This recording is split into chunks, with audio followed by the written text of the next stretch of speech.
මාත්‍යාගේ මූණ බලාගෙන නෝනා ගැන කියනවා. නෝනාගේ මූණ බලාගෙන මාත්‍යා ගැන කියනවා. ශාස්ත්‍රම්. එයි නෝනා. මගේ මූණ බලලා මහත්තයාගේ විස්තරي ඔක්කොම කියන්න පුළුවන්ද? ආයේ මොනවද? අතීතයේ අනාගතයේ වර්තමානයේ තිටද කිරි ගාට ඇන්න වගේ කියනවා. ආය පණ පීටුවලා. ඇත්තද? බොරු නම් ශල්ලියපා. කීයක් ගන්නවද? 5005 කඩු නෑ.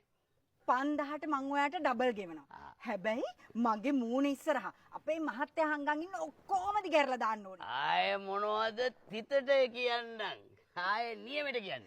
මරු යා.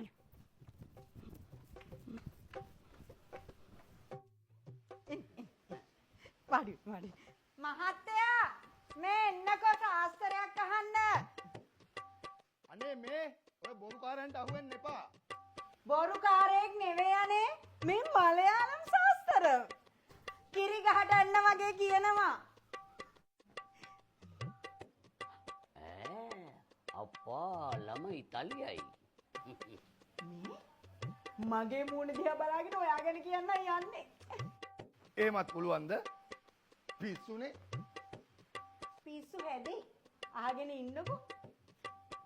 එතකොට මගේ මුණ දිහා බලාගෙන නෝනා ගැන කියන්නත් පුළුවන්ද? මොකද බැරි? එහෙමත් පුළුවන්. හරි එහෙනම් කියමු බලන්න. එහෙමත් පුළුවන්ද?